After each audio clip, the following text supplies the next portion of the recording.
Semangat pagi! Nama saya Salma Nadira Danudingrat. Saya mahasiswa Ilmu Komputer semester 8 di Institut Pertanian Bogor. Melalui video resume ini, I am applying to the Data Scientist Internship position at Digistar Class Internship.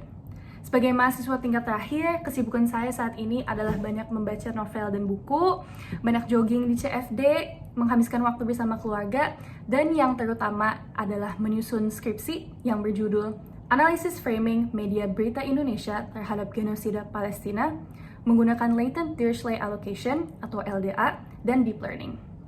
Judul ini adalah topik yang saya pilih sendiri atas dasar ketertarikan saya dalam NLP atau Natural Language Processing, yaitu salah satu cabang dalam machine learning, dan pemanfaatannya dalam memahami isu-isu sosial dan politik. I'm really excited for this project because it combines my interest in neural networks with an issue that I'm really passionate about. Saya termotivasi untuk mengikuti Digistar Class Internship Telkom karena program ini menyediakan dua hal sekaligus, yaitu kesempatan belajar dan kesempatan untuk mengaplikasikan apa yang dipelajari secara langsung di dunia nyata. Saya berkomitmen untuk mengikuti Digistar Class Internship dengan sesungguhnya dan memaksimalkan kesempatan berharga ini. Selain itu, saya juga masih haus untuk berkembang di perusahaan telekomunikasi terbaik di Indonesia. Setelah melalui seleksi yang sangat ketat, dari September hingga Desember 2024, saya berkesempatan untuk magang di anak perusahaan Telkom, Telkomsel, di bawah program Kampus Merdeka MSIB Batch 7. Sebagai Data Analytics Intern di Telkomsel, di bawah Network Service Quality Management Directorate Network, I gained so much during my time here, as I was constantly adapting and learning how to critically understand the user's needs, how to communicate technical results to people without a technical background, and what tools are best used for different circumstances. Selama magang, saya terlibat dalam beberapa tugas, namun yang paling menarik adalah proyek revitalisasi Matic 9. Matic 9 adalah acuan yang digunakan oleh Telkomsel dalam pembuatan keputusan bisnis terkait site dengan mempertimbangkan profit, utilization, dan payload per site.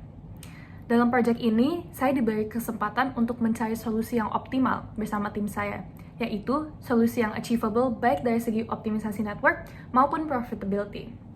Selama bulan terakhir, saya melakukan proyek ini dengan berbagai tahapan. Yang pertama adalah mendefinisikan problemnya, apa yang harus dilakukan. Ini dilakukan dengan banyak-banyak diskusi dengan tim, rapat dengan pihak-pihak yang terlibat, dan banyak-banyak bertanya untuk menghindari miskomunikasi. Setelah goals-nya sudah teridentifikasi, saya mulai masuk ke bagian teknisnya, yaitu collecting dan cleaning data. Dari raw data yang saya dapatkan, saya harus membersihkannya terlebih dahulu dari anomali-anomali seperti null value, infinite values, dan negative values yang tidak masuk akal. Proses cleaning ini meskipun simple, membutuhkan pemahaman mendalam terkait atribut dari data yang akan dianalisis. Dan sebagai orang yang tidak punya background network, saya harus banyak bertanya dan riset mandiri. Setelah cleaning data, saya melakukan exploratory data analysis dan descriptive statistics untuk menemukan insight dari data. Melalui tahap ini, saya bisa memahami sifat dari setiap kategori site dan melakukan profiling dengan visualisasi, seperti scatterplot dan boxplot di sini. Selanjutnya adalah tahapan paling seru menurut saya, yaitu bermain dengan machine learning. Dalam proyek ini, saya menggunakan berbagai metode clustering untuk mengklasifikasikan karakteristik site yang nantinya akan dirangkum menjadi matriks 9. Pertama, saya menggunakan K-means clustering, namun setelah diskusi dengan tim, hasil yang didapatkan melalui K-means kurang terlihat. Maka pada akhirnya kita menggunakan decision tree agar mendapatkan decision tree rules yang lebih jelas. Terakhir, saya perlu mengkomunikasikan hasil kepada mentor dan anggota tim lainnya dengan bahasa yang mudah dimengerti oleh semua orang. Salah satu hal menarik yang terjadi saat presentasi adalah pertanyaan dari salah satu anggota tim lain yang belum memahami alasan pemilihan parameter pada proses decision tree. Saya menjawabnya dengan penjelasan konsep overfitting melalui perumpamaan agar lebih mudah dimengerti. Overfitting adalah jika kita sebagai komputer diprogram untuk mengenali foto buah dengan berbagai variasinya, sehingga jika kita diberikan foto buah, kita akan mengenalnya. Namun jika harus diidentifikasikan sayur, kita tidak mampu untuk melakukan hal itu.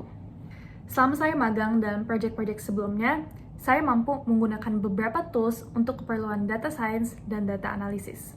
Yang paling utama adalah bahasa pemrograman Python dengan tingkat kemampuan 8 dari 10, beserta library-nya seperti scikit-learn, NumPy, Pandas, dan Matplotlib.